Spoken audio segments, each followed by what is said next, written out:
The powerful warrior queen image of Boudica is certainly a familiar one, and she remains a popular figure in English history. And yet, we know relatively little of the real Boudica, and for centuries, all knowledge of the tribal queen entirely disappeared. What we do know about her, other than some limited archaeological findings, was passed down by two Roman authors. One was Tacitus, a Roman senator and historian who wrote about Boudica's rebellion some 50 years after the event, as probably related to him by his father-in-law, Gnaeus Julius Agricola, who was serving in Britain during the time of Boudica's revolt. The second author was Roman statesman and Greek-born Dio Cassius, who wrote about the tribal queen some 150 years later, largely using Tacitus as his source. Both writers aimed to appeal to their readers in Rome and were out to emphasize the barbarity of this female leader. Dio commenting that the ruin brought upon the Romans by a woman caused them the greatest shame. Not since Cleopatra had the Roman Empire suffered such humiliation, although they would again meet their match 200 years later when Queen Zenobia, discussed later in this book, at Palmyra, took arms against the Roman Empire. Boudica first appears in historical records in 60 or 61 CE, after the death of her husband, Prasutagus, who was the ruler of the Iceni, a tribe based in East Anglia in England. Prior to the Roman invasion some 17 years earlier, England was loosely made up of regional tribal areas, some of which were placed under direct control of the Romans. Other tribal leaders such as Prasutagus became client kings, meaning they could retain their lands in exchange for political allegiance to the Romans.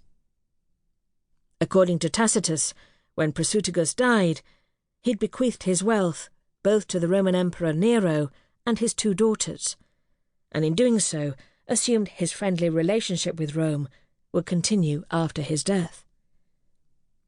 The invaders, however, had other ideas. They promptly annexed Prasutagus's kingdom, took his property, and according to Tacitus, flogged Boudica and gang-raped her daughters. Boudica was rightly outraged, set herself up as the new ruler, and launched an uprising, determined to drive the Romans out of Britain. They were joined by other disaffected Britons, including the neighbouring Trinovantes, whose former capital, Camulodunum, modern Colchester, had been taken over by the Roman settlers, and their lands redistributed to retired Roman soldiers. Dio Cassius suggests that it was the sudden recall of Roman loans from tribal leaders that set off the revolt. But whatever the cause, grievances against the Roman settlers were long-standing and mounting. The only physical description we have of Boudica was provided by Dio Cassius, who wrote that she was very tall and, in appearance, most terrifying, in the glance of her eye most fierce, and her voice was harsh.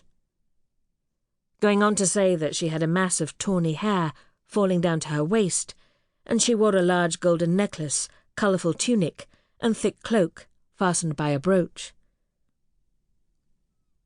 Over the years, she's been known by several versions of her name. Boadicea was once the favoured spelling, thought to be a mistranscription of Tacitus, who had her down as Boudica with 2 C's. Many now think the correct spelling of her name is Boudica with 1 C, which is closer in line with the Celtic word Buda for victory. In 60 or 61 CE, whilst the Roman forces were busy on the western fringes of Britain, campaigning against the Druids in Anglesey, Boudica and her army headed towards the very heart of Roman Britain, Camulodunum.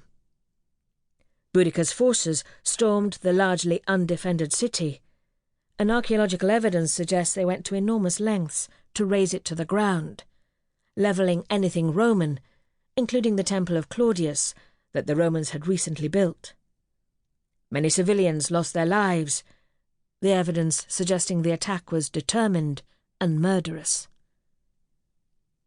Boudica's army would next head for Londinium, or London. The second